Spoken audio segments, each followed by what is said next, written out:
जे शरीराने वेगळे आहेत आणि मनाने एक आहेत त्यांचा निरोप घेताय तुम्ही. जिथे तुम्ही तिथे मी. पतीच्या सुखात सुख आणि पतीच्या दुःखात दुःख मानणारी जी असते ना ती पतिव्रता. पुन्हा एकदा सांगतो की संस्कार आणि संस्कृती किती श्रेष्ठ आहे. एकदा फेऱ्या मारल्या ना एकमेकाच्या बरोबर की शेवटच्या श्वासापर्यंत एकमेकाचा साथ सोडत नाही. म्हणून आमच्या संस्कृतीचा आम्हाला अभिमान आहे. कितीही प्रसंग येऊ द्या, कितीही दुःख येऊ द्या, कितीही दुःख येऊ द्या, नाही साथ सोडत बरं का. आणि इथे तर त्याने तिचा त्याग केलेला आहे. गेलाय कुठे? पिंगला नावाच्या वेशीकडे. पण तरीही जिथे गेलाय ना तिची अवस्था अशी आहे की जो येईल त्याला तेवढ्या पुरता पती समजून त्याची सेवा करायची. आणि एवढं सगळं असूनही विशेष काय माहितीये का? शिवाचे भक्त आहेत, व्रत करतायत, उपासना करतायत, उपासक आहेत. आणि अशा प्रकारे असतानाच त्या ठिकाणी ऋषभ नावाचे एक योगी जगाचा उद्धार करण्यासाठी आलेले आहेत. सर्वांचा उद्धार करण्यासाठी आलेले आहेत. साधू पुरुष आणि संत पुरुष तेवढ्यासाठीच येत असतात. जगाच्या कल्याणात संताच्या उभोवती देह कष्टविधी परोपकारी. बरं का. पिंगलेच्या त्या सामर्थ्याने त्या तिच्या तपश्चर्याने ते त्यांच्या घरी आले. अतिथी देवो भव, आचार्य देवो भव, आचार्य देवो भव प्रमाणे त्यांची यथासांग पूजा केली. बरं का. त्यांची सेवा केली. आणि दोघांनी त्या थकलेल्या त्या साधूला निवांत झोप लागावी म्हणून त्यांचे हात पाय दाबण्याचं काम केलं. त्यांना सेवा करण्याचं काम केलं. बरं का. त्या सेवेतून असं झालं की कालांतराने ज्या वेळेला बरं का पिंगला आणि मदन यांचा मृत्यू झाला ना त्यांना उत्तम गती प्राप्त झाली. त्यांना उत्तम लोक प्राप्त झाला. हे सेवेचं फळ आहे. बरं का. आमच्याकडून चुकून जरी सेवा घडली ना न कळत तरी त्या सेवेचं फळ भगवंत आम्हाला देत असतात. बरं का. न कळत जरी घडली ना सेवा तरी त्या सेवेचं फळ आम्हाला भगवंत देत असतात.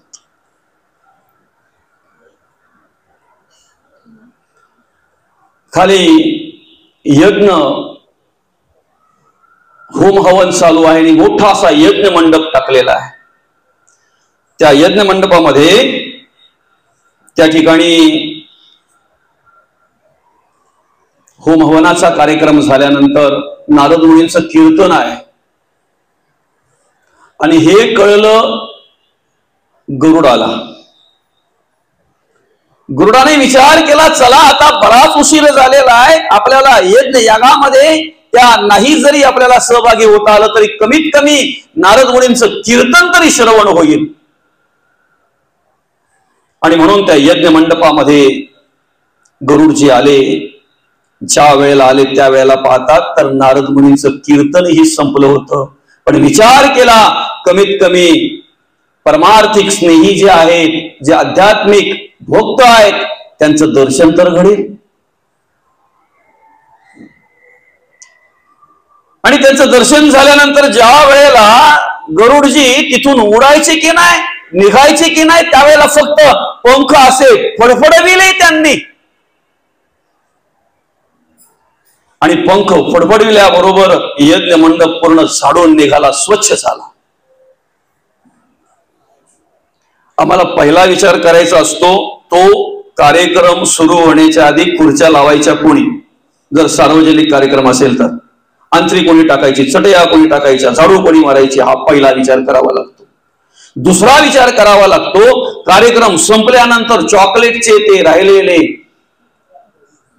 काय काय असतंय ना, बरंच काय काय पडलेलं असतंय ना.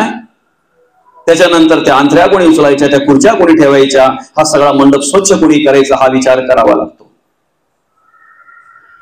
भगवान विष्णू त्या ठिकाणी विचार करतायत की अरे ज्या ठिकाणी आम्हाला माणसं बोलवावी लागतात, सांगावी लागतात, परत परत विनंती करावी लागते, आज हा यज्ञ मंडप एवढा स्वच्छ कोणी केला बरं? त्यावेळेला त्यांना कळलं की गरुडजी आले होते. आणि म्हणून नकळत घडलेली सेवा, गरुडाच्या स्वप्नातही नाही आपल्याकडून सेवा घडलेली आहे. भगवान विष्णूंनी त्याला आपलं वाहन म्हणून स्वीकारलं. सेवा केलेली कधी फुकट जात नसते बरं का. फक्त आम्ही काय करतो माहितीये का, पहिले मेव्याचा विचार करतो मग सेवेला सुरुवात करतो. देवा आधी तू मला दे मग मी तुला देईन, त्याला नवसाचे बोलतात बरं का. नवसाचे काय असतात तेच ना, आधी देवा तू मला दे मग मी देईन. नाही देवाने जर असं ठरवलं तर काहीही न करता देव आम्हाला सांभाळतोय ना, हे आमचं मदभाग्य आहे. काहीही न करता देव आम्हाला सांभाळतोय हे आमचं मदभाग्य आहे. आम्ही जर एखादी ऑटोमॅटिक वॉशिंग मशीन घरी आणली बरं का, आणि घरी आणल्यानंतर तिची वॉरंटी आहे काय 10-15 वर्षाची काय असेल ते असेल वॉरंटी तिची. आता वॉशिंग मशीन घरी आणली ती कशासाठी आणली बरं? कपडे धुण्यासाठी. बाबा सांगतात पण महिला सांगत नाहीत का बरं? थांबणार आहेत आपण 5-10 मिनिटात. वाटणा करण्यासाठी आणले का? नाही ना, कपडे धुण्यासाठी आणलेली आहे. आता मला सांगा, जर कपडे धुण्यासाठी ती वॉशिंग मशीन आणलेली आहे आणि ती आणलेली नवीन आणलेली वॉशिंग मशीन जर दुसऱ्याच दिवशी बंद पडली तर, दुसऱ्याच दिवशी बंद पडली तर असं तुम्ही म्हणताय का माझ्या आवडीची आहे, माझ्या आवडीचा रंग आहे, चांगली आहे, एवढे रुपये देऊन खर्च करून आणलेली आहे, नुसती आरती करून ठेवली तरी बस? ज्या कामानिमित्त आणलेले आहे ना ते काम जर एखादं उपकरण करत नसेल ना तर आम्ही लगेच त्या दुकानदाराला फोन करतोय, डीलरला फोन करतोय, त्याला सांगतोय जशी आहे तशी घेऊन जा आणि मला नवीन आणून दे. ज्या कामासाठी आम्ही जे उपकरण घरात आणलंय त्या उपकरणाने जर ते काम केलं नाही तर एक दिवस नाही, एक तास पण आम्ही ते उपकरण आमच्या घरात ठेवत नाही. ऐका ना, ज्या कार्यासाठी आम्हाला भगवंताने या सृष्टीवर पाठवलंय ना ते काम न करताही देव आम्हाला सांभाळतोय ना, हे आमचं मदभाग्य आहे. काय भगवंताचं नामस्मरण घडावं म्हणून आम्हाला नरदेव दिलेला आहे, देवाचं नामचिंतन घडावं म्हणून आम्हाला नरदेव दिलेला आहे. न करताही देव आम्हाला सांभाळतोय हे आमचं मदभाग्य आहे.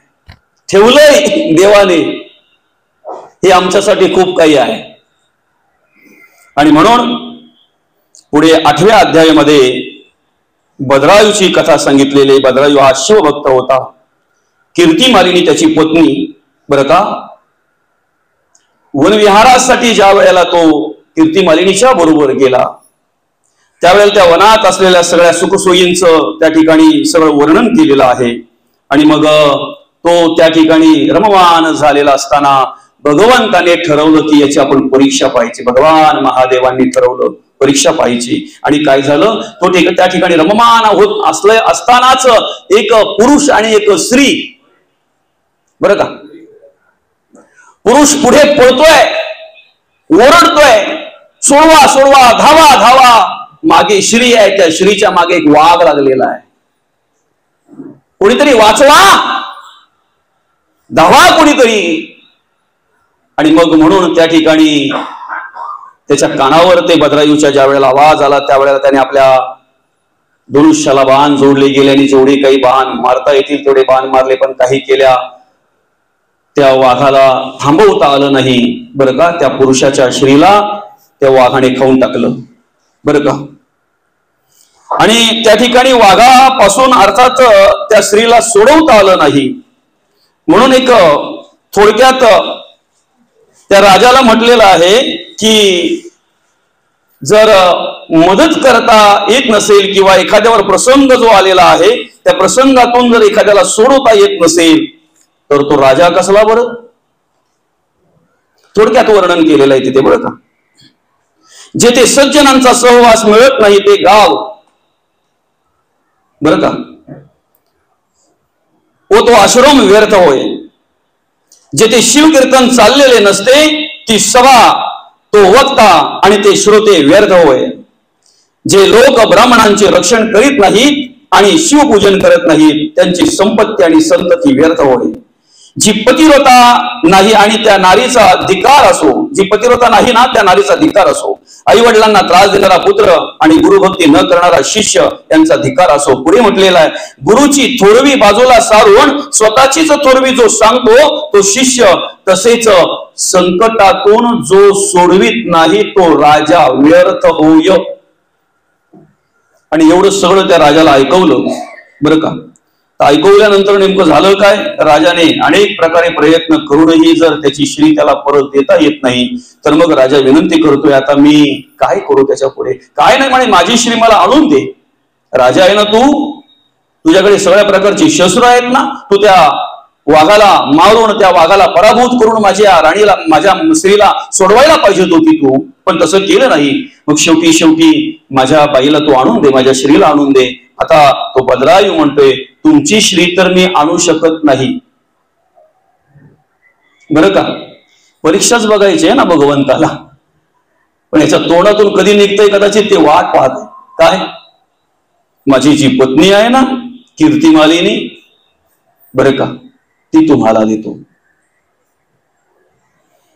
आणि झालं, ज्या वेळेला त्या पुरुषाने कीर्तिमालिनीला घेऊन ज्या वेळेला तो निघाला तिथून, त्यावेळेला मग भद्रायूने विचार केला की मग आपण आता काय करावं, अग्नी प्रज्वलित करावं आणि त्या अग्नीमध्ये आपण काय करावं, प्रवेश करावा. अग्नी प्रज्वलित केला आणि त्या ठिकाणी अग्नीमध्ये प्रवेश करणार तेवढ्यात भगवान महादेव पार्वती माते सकट प्रगट झाले आणि त्याला आशीर्वाद दिला, त्याच्यावर कृपा केली आणि त्याला वरचेवर झेलून त्याला सांगितलं, दादा तो पुरुष म्हणजे मीच होतो, ती श्री म्हणजे माता होती, वाघही मीच झालो होतो, परीक्षा पाहायची होती तुझी. आणि त्याच ठिकाणी त्याला त्याची पत्नी सुद्धा कीर्तिमालिनी परत केली. खऱ्या अर्थानं भगवंत, आम्ही सुद्धा आमच्या जीवनामध्ये कार्य करत असताना अनेक प्रकारे आमची परीक्षा पाहत असतात बरं का. कितीही संकट आली, कितीही कशाही प्रकारचं जरी आमच्यावर प्रसंग आले, काही जरी झालं तरी सुद्धा आम्ही जे व्रत घेतलेलं आहे, जे व्रत आम्ही करतोय की नाही, त्याच्यामध्ये विघ्न येता कामा नये, ते थांबवता कामा नये, ते सतत आम्ही त्या पद्धतीने केलं पाहिजे. तेवढ्यासाठी आमचा विश्वास महत्वाचा आहे, श्रद्धा आणि निष्ठा महत्वाची आहे बरं का. देव भावाचा भुकेलेला आहे, भावार्थ देखून बोलला, संकटी पावे भाविकाला रक्षित असे. सकळ जीवांचं करीतसे सांभाळ तुझं मोकळील ऐसे कैसे. सूक्ष्म जीवांपासून सगळ्यांचा जर सांभाळ तो भगवंत करतोय, आपल्याला मोकळील का, आपल्याला बाजूला सारील का तो देव बरं का. फक्त आमचा विश्वास तेवढा पाहिजे देवावर की आम्हाला जन्माला घालण्याच्या आधी भगवंताने आमची व्यवस्था केलेली आहे, चोच निर्माण करण्याच्या आधी भगवंताने दाना निर्माण केलेला आहे बरं का. आर्थिक, कायिक, वाचिक आणि मानसिक आमच्या बरोबर आमच्या आयुष्यात संपणार नाही, एवढं सगळं काही भगवंताने आमच्या बरोबर दिलेलं आहे. मना त्वांचिरे पूर्व संचित केले, पण तया सारिखे भोगणे प्राप्त झाले, तया सारिखे भोगणे प्राप्त झाले. आम्ही आमच्या जीवनाची वाटचाल करत असताना बरं का, हे ग्रंथ वाचन करत असताना, संतांचं चरित्र वाचत असताना, संतांना वाचत असताना आम्ही स्वतःला शोधलं पाहिजे, आमची स्वतःचा विचार केला पाहिजे. आणि कुठल्याही चांगल्या गोष्टीला ज्या वेळेला आम्ही स्वतःपासून विचार करतोय ना, त्यावेळेला आपोआप बदल होत असतो, आपोआप बदल होत असतो. जे चांगलं आहे ते स्वीकारा आणि चांगल्याला चांगलं म्हणा. चांगल्याला चांगलं म्हणण्याची चांगली बुद्धी ज्याच्या पिंडामध्ये, ज्याच्या अंतःकरणामध्ये, ज्याच्या मनामध्ये निर्माण होते ना, त्याचं चांगलं आपोआप होत असतंय. त्याचं चांगलं व्हायला वेगळं काही त्याला करावं लागत नाही. फक्त आमच्या जीवनाची वाटचाल करत असताना आम्ही एवढं स्मरणात ठेवलं पाहिजे, पेरले ते उगवते. आम्ही जे दुसऱ्याला देतोय ना तेच आम्हाला परतफेड होते. बरं, परतफेड करताना डबलची अपेक्षा असते ना आपली. काय, शेजारणीने जर वाटीभर साखर नेली असेल ना, तर तिने 2 वाट्या आणून दिल्या तर आम्ही खुशच. पण तिने अर्धीच दिली तर त्याच वेळेला बोलतो, परत येस तू, फक्त परत ये तू. वस्तूचं जसं आहे तसं आमचं जगणं वागण्याचं आहे. जे आम्ही समोरच्याला देतोय ना त्यापेक्षा डबल आम्हाला देव देत असतो.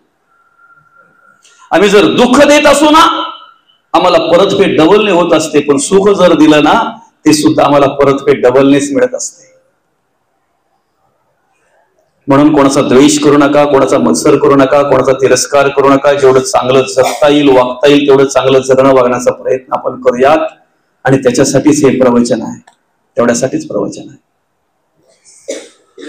आम्ही संतांना वाचायचंय, संतांचं चरित्र वाचायचंय, अभ्यास करायचंय, तेवढ्यासाठीच आम्हाला त्याप्रमाणे जगता वागता आलं पाहिजे. त्याप्रमाणे जगता वागता आलं पाहिजे. दर्पणी प्रतिबिंब दिसे, जैशास तैसे भासे, तयाचे ते सूत्र असे आपण आज पाहू. ते सूत्र आमच्या जवळ आहे. कसं वागावं, कसं जगावं ते सूत्र कोणाजवळ आहे? आमच्या जवळ आहे. आरशातल्या माणसाला जर आम्ही जीभ काढून वाकुळ्या दाखवल्या तर तो या आम्हाला वाकुळ्याच दाखवणार आहे ना. आरशातल्या माणसाला जर आम्ही असं तोंड वाकडं करून दाखवलं तर आम्ही जगाकडे जसं पाहतोय ना तसा जग आमच्याकडे पाहतोय. काय ज्यांनी त्रास दिला ना त्यांचा वाटोळा हो म्हणून देवाकडे प्रार्थना संतांनी केली नाही. उलट अर्थी जो जे वांछिल तो ते लाहो प्राणी जात. फक्त त्यांची मती आहे ना ती सत्कर्माकडे वाढली पाहिजे. बुद्धी आहे ना ती सत्कर्माकडे वाढली पाहिजे. ज्याची बुद्धी सत्कर्माकडे वाढते, कार्य करते ना तो काहीही मागतच नाही देवाकडे, काहीही मागत नाही. जे मागतोय ते हिताचंच. आणि आपलं हित हे ना तूच आहेस तुझ्या जीवनाचा शिल्पकार. आपुली यापना करा सोडवना, संसार बंधन तोडावेगी. तुमच्या डोक्यावरचं ओझं तुमचा मुलगा घेईल, मुलगी घेईल, शेजारी घेतील, आपले घरातले घेतील. पण आपण जे आयुष्यामध्ये जीवनाचा वाटचाल करत असताना, आयुष्याची वाटचाल करत असताना पापाचा किंवा जो बोजा आपल्या डोक्यावर असतो ना, ओझं आपल्या डोक्यावर असतो ना, त्याला वाटेकरी आहे हे कधी कळलं? त्या वाल्याला सत्संग झाल्यानंतर. आपल्यासारखे अनेक भेटले ना आतापर्यंत, कमी भेटले का? अनेक भेटले. पण जो तो द्रव्य वाचवण्याचा प्रयत्न करत होता, जो तो जीव वाचवण्याचा प्रयत्न करत होता, नारदाच्या रूपाने सत्संग झाला ना त्यावेळेला नारद मुनी बोलतायत हे काय चाललंय? म्हणे काय नाही, ज्याने शिस्तीत दिलं ना त्याला सोडलं, आणि ज्याने शिस्तीत दिलं नाही त्याला मारलं, आणि ज्यांना मारलंय त्यांची 7 रांजण भरल्यात. दगड नाही टाकले, खडे. फरक फक्त एवढंच आहे, त्यांची भरली होती, आमची ओसंडून चालल्यात. 7 रांजण, 2, 4, 6, 7 ओसंडून चाललोय. आम्ही काय पाहतोय ते आम्हालाच कळत नाही, आम्ही काय ऐकतोय ते आम्हालाच कळत नाही, काय बोलतोय, कसला गंध घेतोय आम्ही. काय असेल ते द्या म्हणे, काय नाही माझ्याकडे हा विना आहे, काय करणार म्हणे मी ते घेऊन. अरे घे झाला, ज्यांनी ज्यांनी घेतला त्यांचा उद्धार झाला. काय दुसरं काय असेल तर सांगा. हाय ना नारायण नारायण, ते पण म्हणे काही कामाचं नाहीये. दादा हे सगळं ज्यांच्यासाठी करतोय ना त्यांना जाऊन विचार या पापाला वाटेकरी आहेत का. आम्हाला फक्त एवढाच बोध घ्यायचा आहे की तो ज्या वेळेला विचारून आला ना, आल्यानंतर त्यांनी जेव्हा साष्टांग नमस्कार घातलाय नारद मुनींना, आणि पहिला शब्द पहिलं वाक्य जे काढलंय ना, सत्संग झाल्यानंतर, संतांचा संग झाल्यानंतर, संतांचं दर्शन झाल्यानंतर आम्हालाही संतांकडे ती प्रार्थना करता आली पाहिजे. काय आल्याबरोबर साष्टांग नमस्कार घातला, आणि साष्टांग नमस्कार घातल्याबरोबर पहिले बोलतोय माझ्या उद्धाराचा मार्ग सांगा. आम्ही सुद्धा संतांकडे तीच प्रार्थना केली पाहिजे, आमच्या उद्धाराचा मार्ग सांगा. आणि आमच्या उद्धाराचा मार्ग सांगण्यासाठीच, तेच मार्गदर्शन करण्यासाठी संतांचं येणं असतंय बरं का. आपला उद्धार व्हावा असं जर वाटत असेल तर आपण खऱ्या अर्थानं स्वतः प्रयत्न करायचे, स्वतः त्यासाठी अट्टास करायचे. आपुली आपण करा सोडवन संसार बंधन तोडावे. ज्याने आतून कड्या लावून बंद करून घेतलेला आहे त्याला बाहेरचा कोणी सोडविल का? ज्याने आपल्या घरामध्ये आतून कड्या लावून बंद करून स्वतःला घेतलेला आहे तो किती जरी ओरडला मला सोडवा रे मला सोडवा रे, कोण सोडवेल? त्याने स्वतःच त्या कड्या उघडायच्या आहेत ना. तसं आतून आम्ही स्वतःहून बंदिस्त झालेलो आहोत. बद्ध अवस्था मला प्राप्त झालेली आहे स्वतःहून. आणि आम्हाला जर सुटायचं असेल